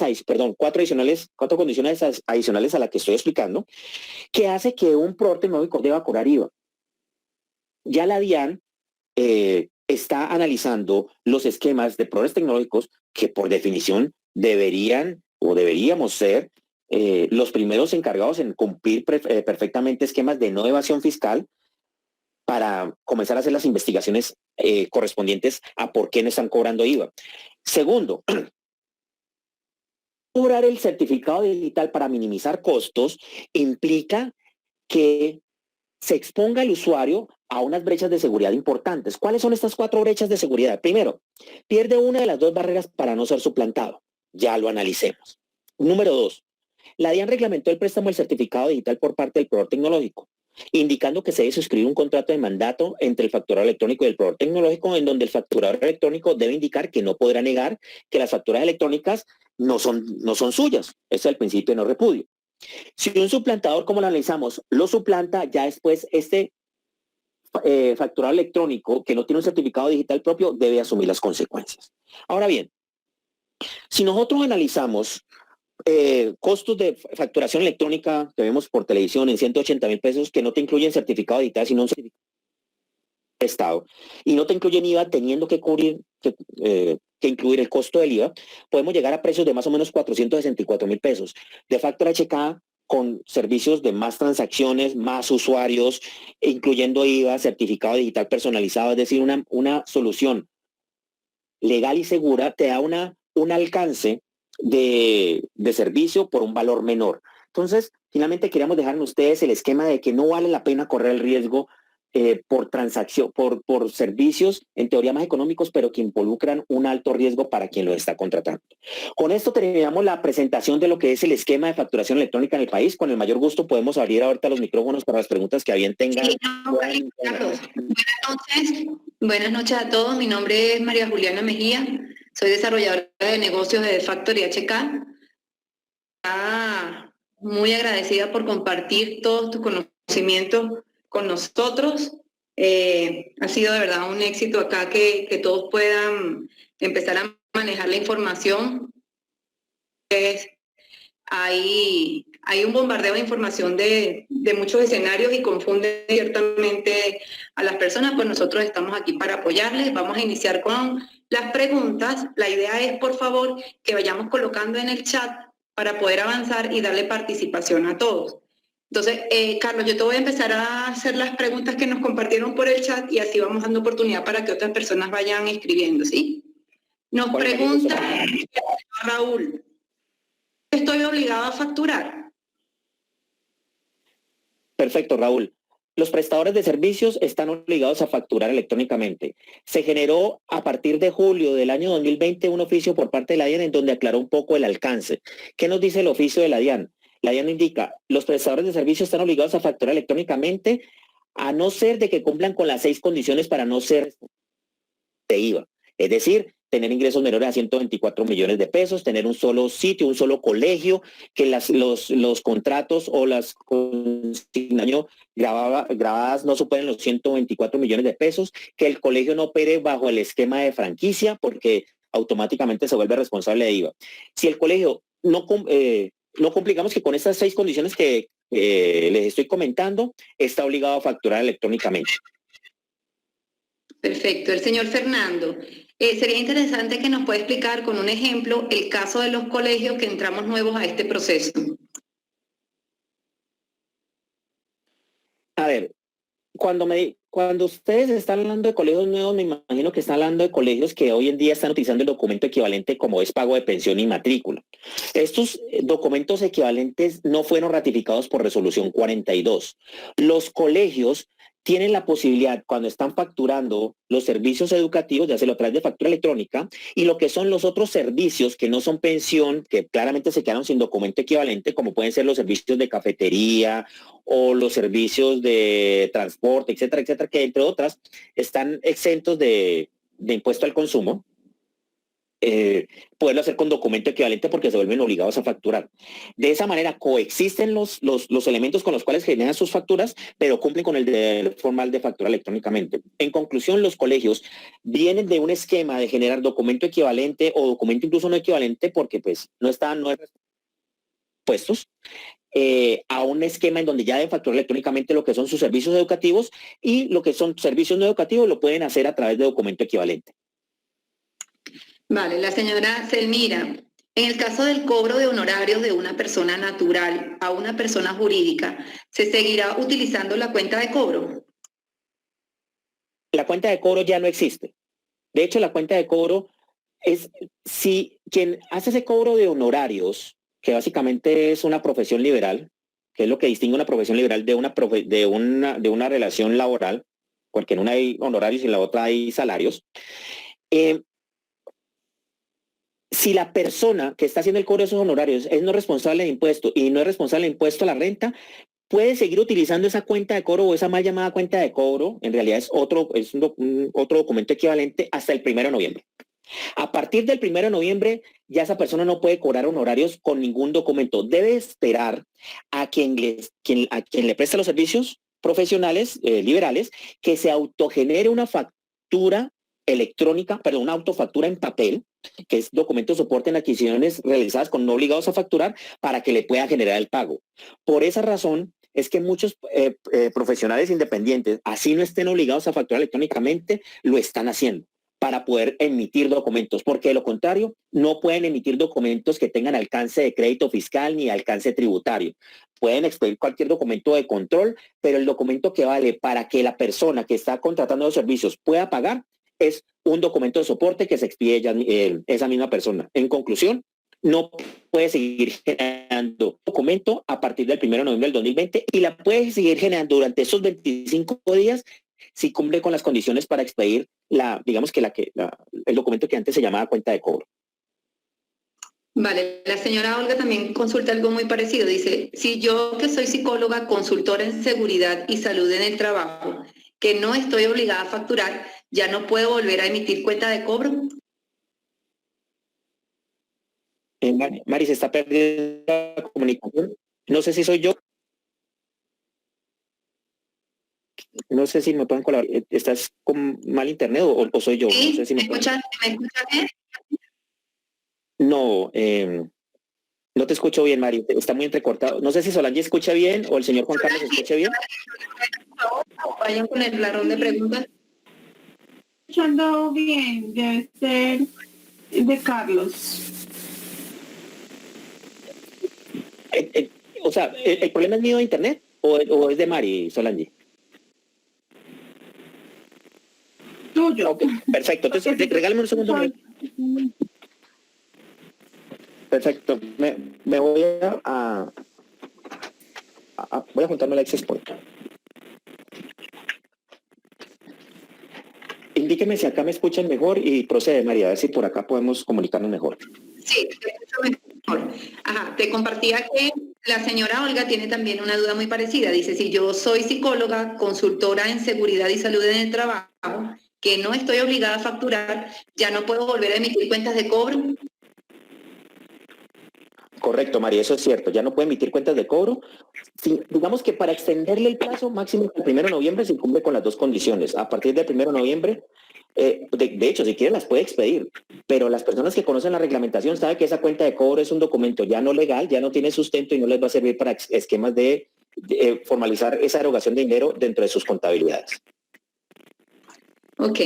Teniendo en cuenta que la propiedad horizontal residencial no son sin ánimo de lucro, por lo tanto no son responsables de IVA, de otra parte no facturan, ya que no venden ningún producto, pero emiten cuentas de cobro a los propietarios por pago de expensas comunes. ¿Deben facturar electrónicamente? Hay un tema importantísimo. Las propiedades horizontales son consideradas como no comerciantes. ¿Por qué? Porque no están obligadas a tener registro mercantil, pero sí son prestadores de servicio. Los prestadores de servicio, por definición, deben facturar electrónicamente si tienen ingresos mínimos de 124 millones de pesos y las condiciones que analizamos anteriormente.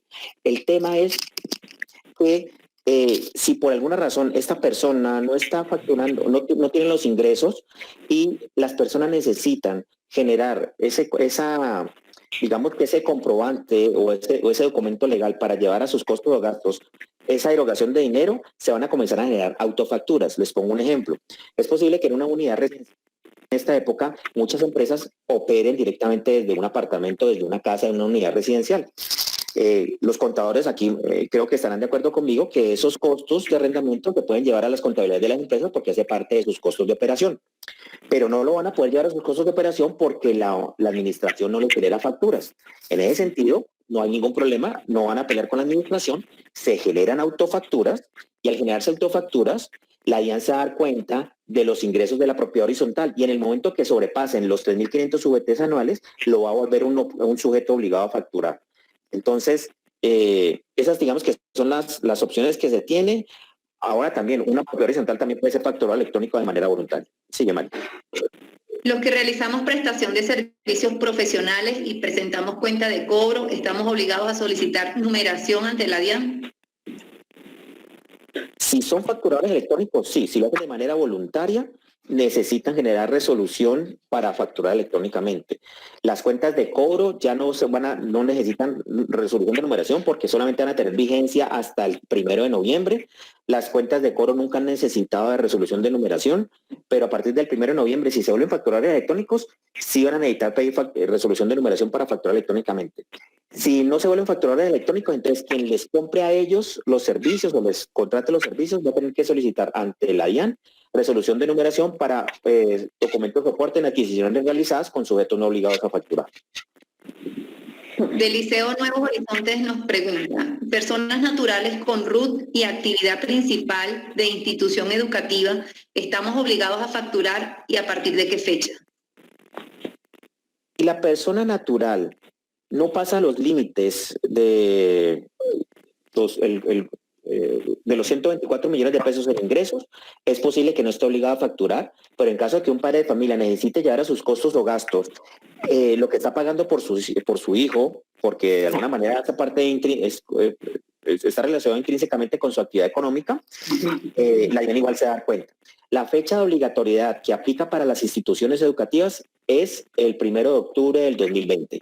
Pero nosotros no deberíamos facturar. Los padres de familia no requieren factura electrónica. ¿Es necesario facturarle de esa forma? Pregunta el señor Raúl. Perfecto.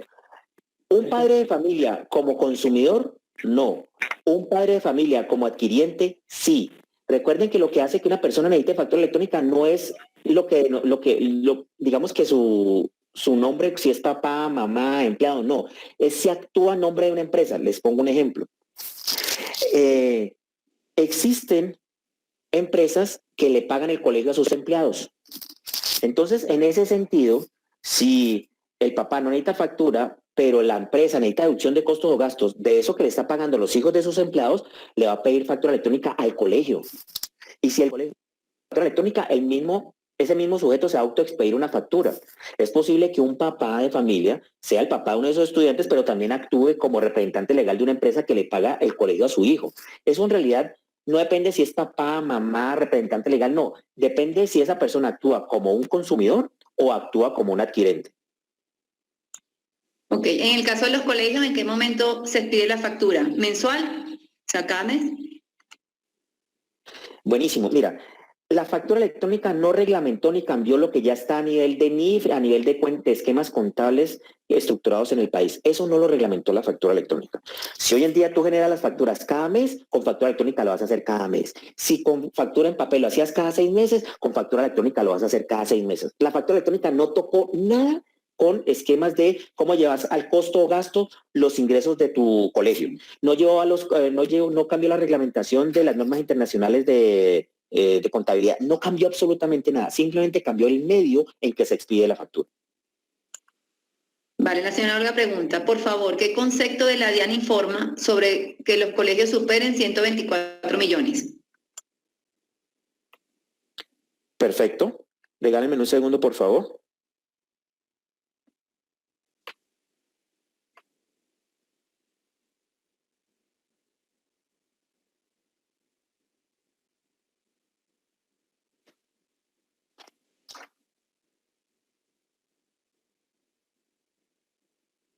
Mari, ¿están viendo mi pantalla? Sí, sí.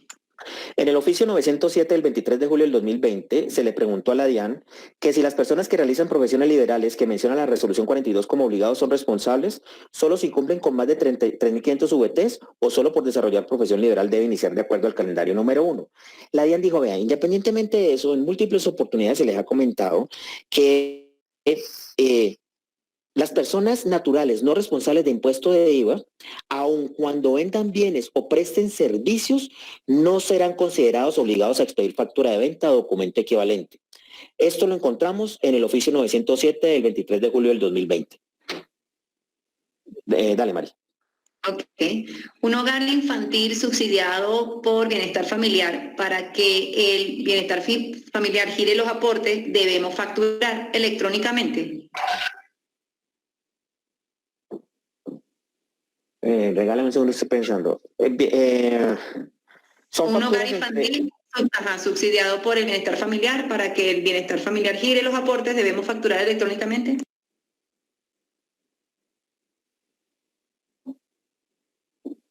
Aquí es un tema de conceptualización. Te hablo a nivel personal. En este momento la reglamentación que conozco, digamos que deberíamos buscarla ya a nivel de conceptos por parte de la DIAN. Desde mi punto de vista, sí deberías generar factura electrónica para que te generen esos ingresos, porque finalmente la persona que te está generando esos ingresos va a poder llevar a niveles contables esa erogación de dinero con los documentos legales que hay para tal fin, que en este caso son o la factura electrónica o el documento equivalente. Desde mi punto de vista, sí deberías generar factura electrónica. Sí, María. Señor Jimmy, soy administrador de propiedad horizontal. Como persona natural, ¿qué me aplica? Vengo facturando con cuenta de cobro. De igual manera, tengo una empresa para la misma actividad, pero no he facturado con ella, pero tampoco he tramitado la facturación ante la DIAN. ¿Cómo estoy en ese segundo panorama? Perfecto. Regálame un segundo. Ok, sí, tengo el micrófono abierto. Le recomiendo que comience a facturar electrónicamente. Es posible que como persona natural no esté obligada, pero como persona jurídica sí. Entonces, si finalmente por la persona jurídica factura los mismos servicios que como persona natural, nuestra recomendación es que inicie lo antes posible la inscripción ante la DIAN para comenzar a facturar electrónicamente y comience a generar facturas electrónicas por la prestación de estos servicios. De esa manera, comienza a ser dueño de su destino, no va a depender de que un tercero, buenamente, cuando esa persona quiera, se genere una autofactura, que él conozca exactamente cuánto se está facturando por sus servicios, porque cuando él genera una factura, él sabe lo que está facturando. Cuando alguien se genera una autofactura, él no lo va a saber. Entonces, nuestra recomendación, y digamos que va muy alineado a lo que les comentamos en la presentación, el grupo de más alto crecimiento son los facturadores electrónicos voluntarios. Esa es nuestra recomendación, María. Sigue. En la propiedad horizontal se puede facturar las cuotas de administración y los servicios de parcadero y de salón social. Absolutamente, todo se puede facturar. Es más, todo se debe facturar. El facturador debe facturar por todas y cada una de las transacciones para responder o para llevar formalmente los ingresos de dinero a su contabilidad. Esos son los esquemas que él tiene para solventar contablemente sus ingresos de dinero. Entonces, se genera factura. Yo sé que todos estamos muy acostumbrados al comprobante de egreso, al recibo de caja, etcétera, etcétera. Les pido el favor, y es una recomendación de nosotros que hemos venido acompañando la evolución del proyecto de facturación electrónica, facturen electrónicamente. Ahora bien, como también se lo explicamos, existen conceptos en los cuales es aplicable los documentos equivalentes. Si es así, háganlo. Supongamos en una propiedad horizontal, ustedes hacen un bingo, venden comidas y todo, pues pueden hacerlo a través de esa facturación a través de documento equivalente POS. Pero háganlo formalmente lo antes posible, porque finalmente, si no es directamente por lo que ustedes están facturando, van a haber terceros que por la erogación de dinero que le están haciendo a ustedes, están generando autofacturas, y en ese sentido la DIAN puede hacer un cambio de su régimen con información objetiva que venga por factura electrónica, incluso les puede llevar a temas de sanción. Entonces, una recomendación es que lo hagan lo antes posible. Sigue, Mari. Es decir, en el caso de los colegios, es decir, solo debo reportar el ingreso por el pago de pensión de los padres, pero también no me queda claro si debo facturar todos los padres de familia. ¿Es obligatorio para la DIAN tener factura de todos los padres? De 50 padres de familia tengo que hacer 50 facturas. ¿Qué me exige la DIAN? La DIAN exige que tú generes factura, documento equivalente por todas y cada una de tus transacciones, la que te aplique. En este momento, si tú le estás pagando, si tú le estás cobrando a 50 padres de familia y son 50 ingresos para el colegio, esos 50 ingresos deben estar reflejados con factura electrónica. Si tú en los restaurantes, en la cafetería del colegio, vendes brownies, chicles, bombombones, etcétera, hazlo con documento equivalente, porque el obligado a facturar, que como ya lo analizamos, es el prestador de servicios, debe generar facturas por todas y cada una de sus transacciones.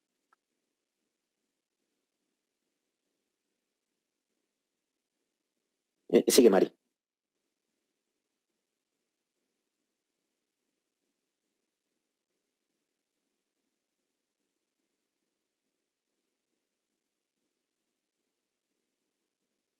¿Aló? ¿Lo escucho? ¿Aló? ¿Aló, Mari? Perdón.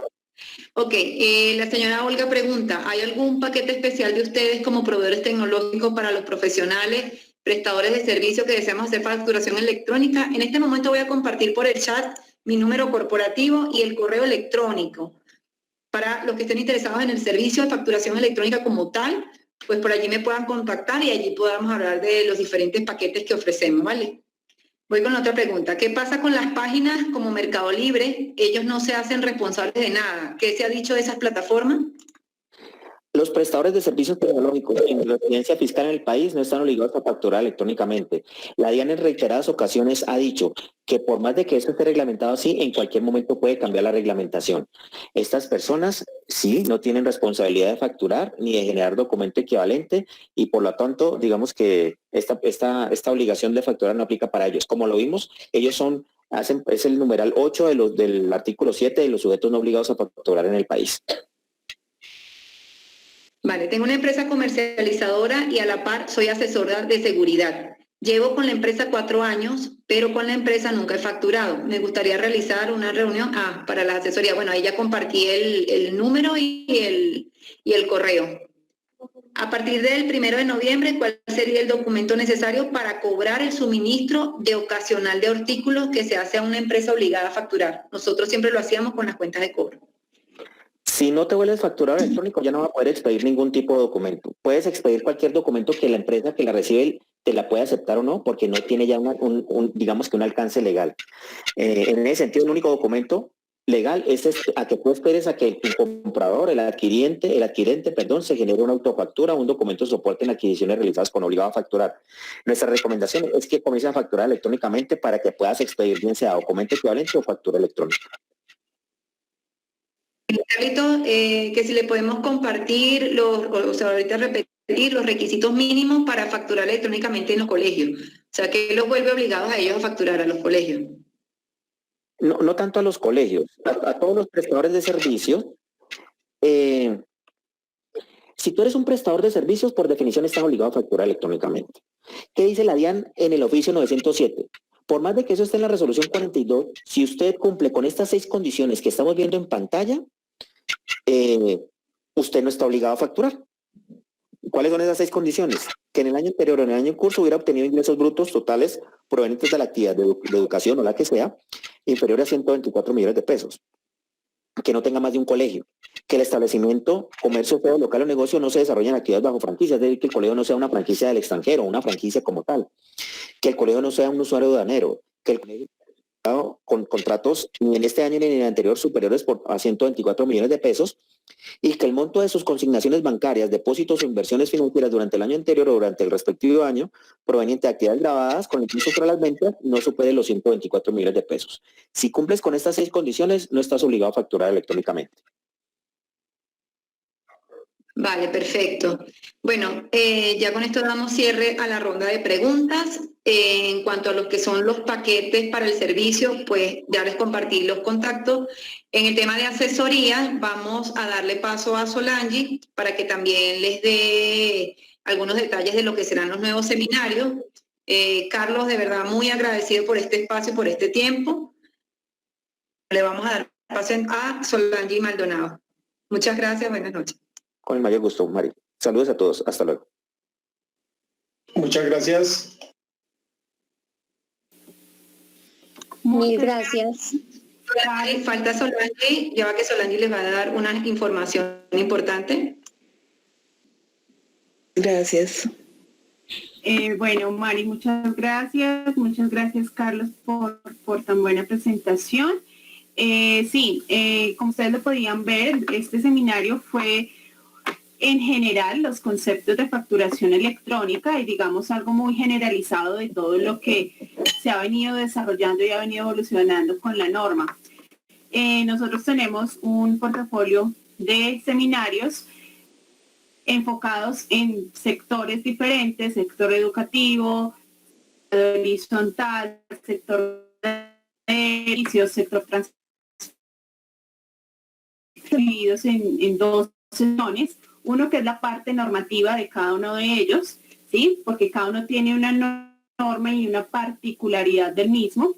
Y la otra sesión que es toda la parte práctica, es todo eso que ustedes deben realizar, el registro en la DIAN, las pruebas de habilitación, la resolución por contingencia, cómo solicito el documento, cómo se sube el documento de soporte, toda esta parte práctica que también es necesario que ustedes en su conocimiento.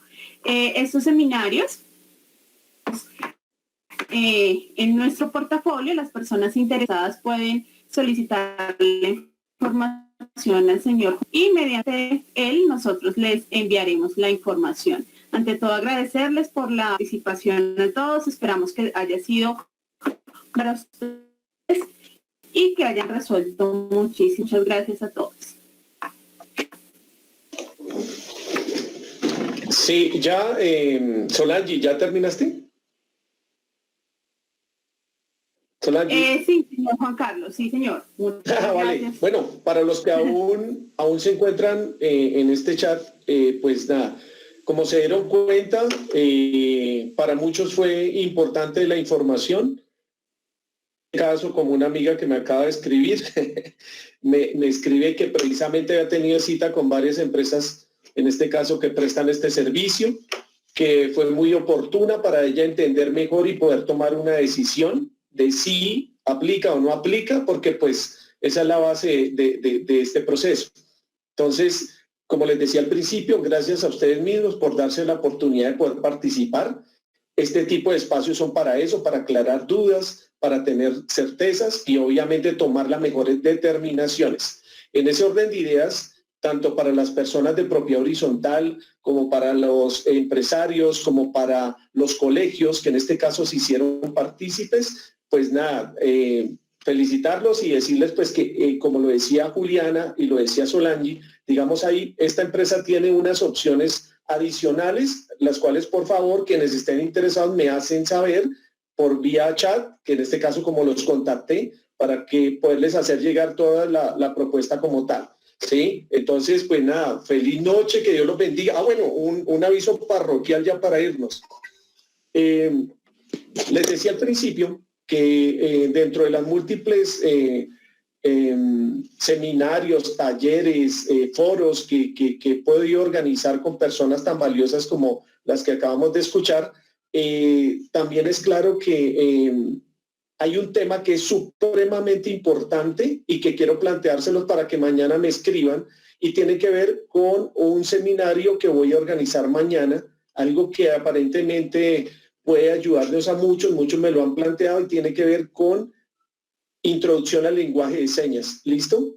Entonces, quienes les llame la atención, quienes sepan o tengan familiares, amigos, vecinos, que tengan en este caso algún problema de este estilo y que les pueda servir, bienvenidos. Sería un evento similar al que hoy tenemos, pero con ese tema en particular. Entonces, de mi parte, tanto para Juliana Mejía, como para Solange Maldonado, como para el doctor Carlos García, muchísimas gracias, y a ustedes también por participar. Estaremos en contacto y que Dios los bendiga. Bueno, feliz noche.